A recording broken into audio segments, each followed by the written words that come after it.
it's Michelle Rivard for Daytime Toronto. We're here at the Toronto Zoo with the star attraction, Baby Hudson, and joining me is Tahra. Hi, Tahra. Hi, how are you? Great, thank you. Thank you so much for this lovely tour of Hudson. My pleasure. He's always fun to look at and fun to watch. So Hudson was born last year. How old is he now? He's almost 8 months old. And he's quite a playful little pup, hey? Yes. Oh, he's just getting more and more playful every day. So obviously people know Hudson because he was born here at the zoo, and he had a bit of a rough start. He's been hand-raised by the keepers, correct? That's right. Yeah. So what was it like having to take care of a newborn polar bear? I'd have to say it was definitely the highlight of my career. I'm sure anybody would not want to pass up on the opportunity to raise a baby polar bear and just have it sitting in your hands and bottle feeding it and having it cuddle up to you and just feel really proud that you're able to do something that is actually quite difficult to do. Yeah. Well, obviously he's thriving. How's he doing? How's he adjusting? He's doing great. He weighs almost 130 pounds. Wow. And he's not even 8 months old yet. Huh. So he's doing really, really well, especially for being by himself. He's very well adjusted, and he's pretty gentle too for being such a precarious little creature. I was going to ask about his socialization. Has he had a chance to meet any other polar bears or any other animals for that matter? Only the keepers, if you can call us animals. Some of us are more animal-like than others, but no, he hasn't had a chance to meet other bears. He can see the other bears through the glass, but it'd be a little dangerous for him to go in with them because they wouldn't really recognize him as their own. So, yep, he's just doing really well, enjoying the public, being very playful and interactive with the public. So, yeah, for now, that's as good as we can do, and soon, eventually, he'll be with other polar bears his own age. So hopefully, he'll be kind and friendly with them. We're doing our best to teach him good manners. So yeah, he's very well behaved. He likes to show off. That's good. Is there plans to reintroduce as he ages? Not with the others. They're a breeding group, so he won't ever be with his parents. He's related to both females, and then he'd be in direct competition with his dad. Yeah. So his plans are probably by the time he's 1 or so, he'll either go to a polar bear sanctuary, there's one in Cochrane, Ontario, or he has really good genes, so he might be wanted for a breeding loan to breed with another female at another zoo. Awesome. But either way, he won't be by himself for long. So, so he's here raising, oh, he's so cute. What now, those noises that he's making, is that, what's he trying to say to us? He's just wondering what's going on. Yeah. I'm sure he'd rather be on the other side of the mesh. I would prefer it this way. He has very sharp teeth. But he's very curious. He's young, like any baby. He's a lot like a puppy. He just wants to be with people and be where the action is. So, yeah, he's anxious to come on out here and meet you in person. So how does he spend his days? What are his favorite activities? He likes to swim. We've got a pool over there. It was nice and clean this morning, but all it took was 1 minute for him to jump in there and then get out and roll in that mud. So a lot of people think, you know what, I thought polar bears were supposed to be white. Like, why do you have a brown bear in here? But he likes to roll in the dirt, just like his parents. He's just like his parents. And what does he eat? Right now we're still feeding him. He's getting formula, he's getting ground up meat, he gets some chow and some smelt every day, and then we introduce other little things bit by bit. For instance, today he got peanuts for the first time. And yeah, not allergic? No, not allergic to peanuts yet. So I just scattered them around the exhibit for him to forage for. He likes honey too, just like Winnie the Pooh. Oh my God. What little bear doesn't like honey? So. How do you feed him honey?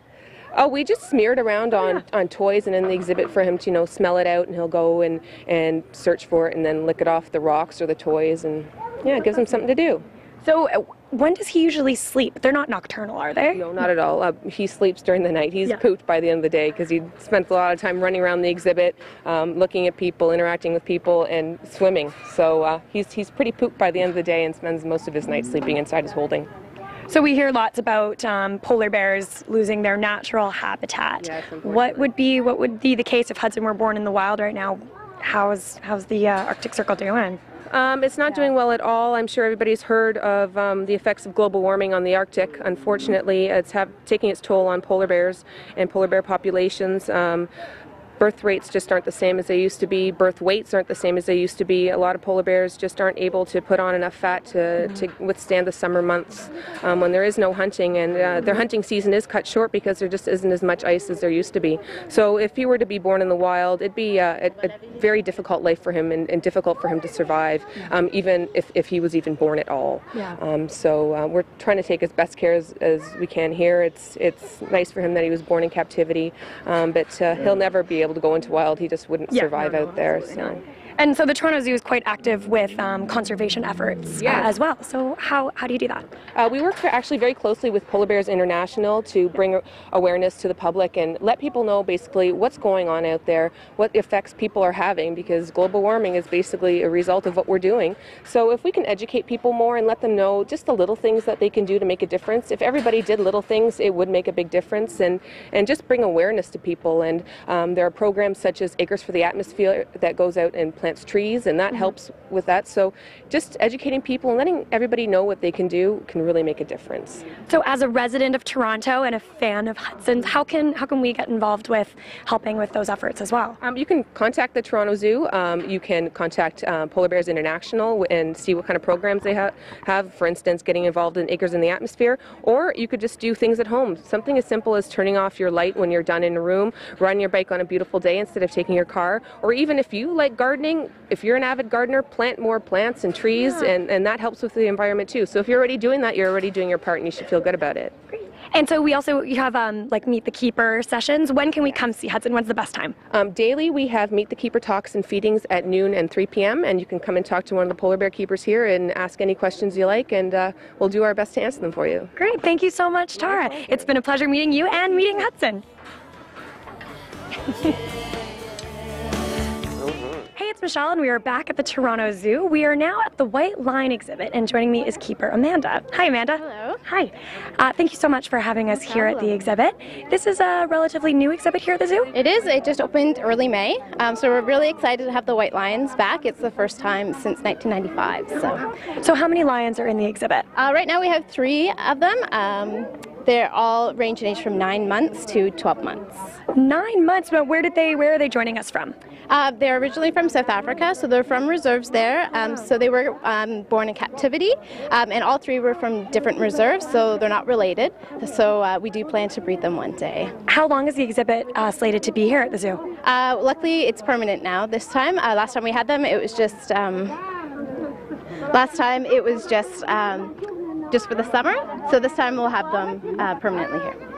And so, how are they getting along? You say they're all from different reserves, and they've had a good bonding process? Or? They did. So they met as soon as they got here. When they went through quarantine, they all knew each other. So they play really well together. The male and one of the females especially get along really well. The other ones, the oldest one is a little bit more independent, and she'll go off on her own a bit. But yeah, they all play really well together. So what are their names? We don't have names for them. No way, really? We don't. So we're doing a naming contest this summer. So if people just check out our website at www.torontozoo.com, you can look out for when we put the contest up, and people in our community have the chance to name our lions. That's very exciting. So now these are white lions. How are they different from just your average lion? So they are the same species. They're not even a separate subspecies. It's just that they have a different gene. So it's just like blue eyes. It's a recessive trait that just makes them be white, and so the hair doesn't have color deposited in it. So you can see they're not albinos because they still have color in their eyes and their skin. You can see black lips and stuff like that. So how common is it to be the white lion? These guys are very rare. We believe that there's only about 300 in the whole world, and most of them are in captivity. There is a group called the Global White Lion Protection Trust, so they're starting to breed them and trying to introduce them back into the wild. So they actually became extinct in 1994 in the wild, just because of people hunting them as trophies and just removing them forcefully to have in captivity. So they have reintroduced 7 since 2006. So they've helped form 2 different prides, and they're in with other tawny colored lions, the regular colored ones, out in the wild. So. Well, that's great. I'm glad to hear that, because the lion's real #1 enemy is people, right? Exactly. Yeah. So part of it is just loss of habitat. So it's forcing them into farmlands, and they're going after people's livestock, which is very important for people in Africa. They have to protect their livestock. So unfortunately, they do kill them to protect their livestock. Now, where would we find these in Africa? They're only found in one region. Oh, wow. Yeah, called Timbavati region, and it's just outside Kruger Park in South Africa. So that's the only place that they're found, so that's the only place that they're reintroducing them back. Now, how are these 3 lions spending their time here at the zoo? They do play. but because they're cats, they still like to rest a lot. So cats will lie down and rest for about 20 hours out of the day. Oh my goodness. Yeah, so usually first thing in the morning you'll see them playing, and right before we bring them in at night. So dawn and dusk, kind of, they're the most active, and they'll usually seek out shade for the rest of the day. And now, obviously, we're seeing that people are really enjoying this exhibit. It's been well received so far? It has been. We expect it to be a big draw this summer, and we're really excited to have them. But yeah, that cave and all the viewing areas are usually jam-packed. Yeah. So the Toronto Zoo, I know, is quite active with conservation efforts. What is the zoo doing to help in that regard with the white lions? With bringing in the white lions, we're just more trying to bring awareness to the lions in general. So we do want to use them as ambassadors just to educate people on what's happening in the wild. By visiting us, you're supporting our research and conservation, and it also helps us support in situ conservation out in the wilds. And what are these guys eating? These guys, here at the Toronto Zoo, our carnivores eat mostly a horse meat diet. Oh. Yeah, so it's ground up. It just looks like raw hamburger meat. Yeah. That's most of it. And they'll also get bones 3 times a week, so they really enjoy those. And they get rabbits once a week.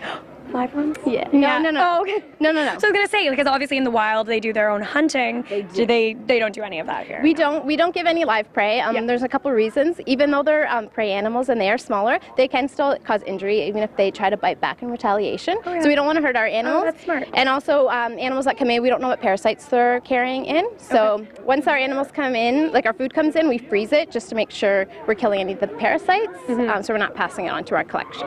So we have a little meat here. Can we give them a feed? We can try. Yeah, we'll see what happens.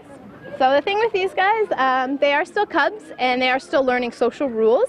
Okay. So in the wild, or in a group, in a pride, the males would always get. So here it is. It's just ground up. So this is horse meat? Yes. Yeah. So in a group, the male adults would get first feeding, and then the adult females, and the cubs would just scavenge for whatever's left. Really? So yeah, there's really no social rules with these guys. Well, there they go.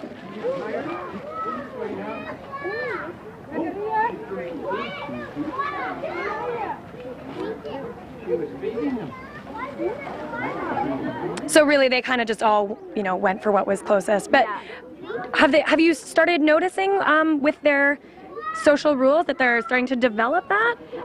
They do let the male. The other day we gave a toy, just a burlap sack stuffed with some wood wool. And the male got it first, and he didn't let the girls go near it all day. He carried it around with him all day, which was really cute. But yeah, the girls knew the male was the boss. So when does the male, because now they all look the same, but around what age does the male start developing his mane?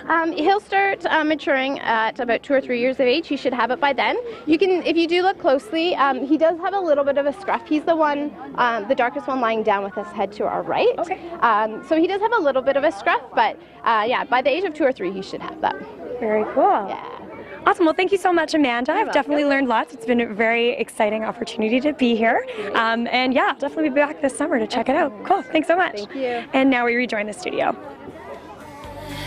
Yeah.